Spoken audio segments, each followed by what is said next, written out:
നമസ്കാരം.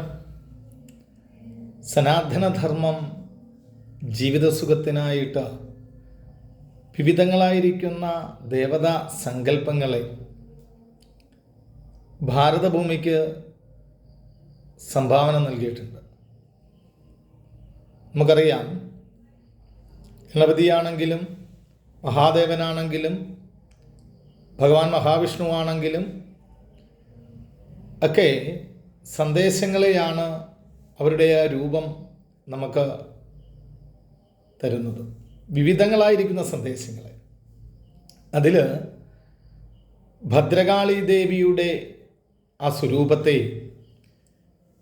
നമ്മളൊന്ന് നോക്കിക്കാണുമ്പോൾ ഭദ്രകാളി ദേവിയെ പൊതുവെ നമ്മളെല്ലാം ധരിച്ചു വച്ചിരിക്കുന്നത് ദേവി ശത്രുസംഹാരിണിയാണ് എന്നുള്ളതാണ്.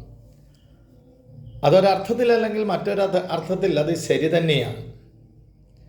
എന്തെന്നാൽ ദാരികനെയും ദാനവനെയും വധിക്കുന്നതിനായിട്ടാണല്ലോ ദേവി തിരുവവതാരം ചെയ്തത്. അങ്ങനെ തിരുവവതാരം ചെയ്യുന്ന ദേവി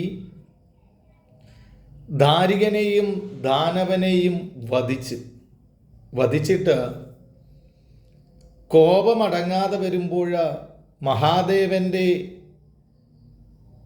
നെഞ്ചത്ത് ചവിട്ടി നിൽക്കുന്നതായിരിക്കുന്ന ഒരു രൂപം ചിത്രങ്ങളിലെങ്കിലുമൊക്കെ നമ്മൾ കണ്ടിട്ടുണ്ട്. അതിൽ ആ ദേവിയുടെ രൂപത്തെ ഒന്ന് ശ്രദ്ധയോടുകൂടി ഒന്ന് വീക്ഷിക്കുമ്പോഴാണ് അതിൽ അന്തർലീനമായിരിക്കുന്ന വലിയൊരു സന്ദേശത്തെ നമുക്ക് കാണാൻ കഴിയുന്നത്. എങ്ങനെയെന്ന് ചോദിച്ചാൽ, അവിടെ മഹാദേവൻ്റെ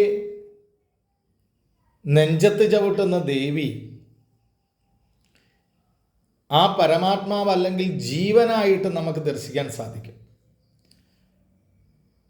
മനുഷ്യൻ അല്ലെങ്കിൽ ഉറങ്ങുമ്പോഴും മരിക്കുമ്പോഴുമാണ് നമ്മൾ കിടക്കാറുള്ളത്.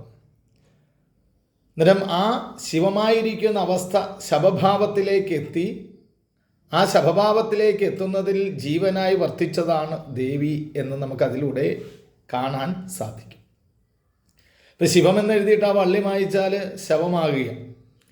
അന്നേരം ആ മംഗളകരമായ അവസ്ഥയ്ക്ക് വള്ളിയായി വർത്തിക്കുന്നത് ആദിപരാശക്തിയാകുന്ന ദേവിയാണ് എന്നുള്ളത്. അതുപോലെ തന്നെ ദാരികൻ്റെ ശിരസ്സുകൊണ്ടാണ് ദേവി മാല ധരിച്ചിരിക്കുന്നത്. നമുക്കറിയാം, ഒരു മനുഷ്യന് അവൻ്റെ ചിന്താഗതികളെല്ലാം തലയിലാണ് എന്നാണ് പറയുന്നത്. എന്നിട്ട് ഈ ആസുരികമായിരിക്കുന്ന ചിന്താഗതികളെ ദേവി സ്വീകരിച്ച് ആ ദാരികന്മാരെയെല്ലാം പരിശുദ്ധമാക്കുന്നു എന്നുള്ളതാണ്. അതുപോലെ തന്നെ പ്രധാന ദാരികൻ്റെ ശിരസ് കയ്യിലേന്തിയിരിക്കുക ദേവി. എന്നിട്ട് ആ രക്തം തൻ്റെ പാനപാത്രത്തിൽ പിടിക്കുക. നമുക്കറിയാം, രക്തമെന്ന് പറയുന്നതാണല്ലോ സ്വഭാവം. രക്തം താഴെ വീഴാതിരിക്കാൻ പാനപാത്രത്തിൽ പിടിച്ചിരിക്കുന്നു. താഴെ വീഴുന്ന രക്തത്തെ വേതാളത്തോട് പാനം ചെയ്യാനും പറഞ്ഞിരിക്കുന്നു.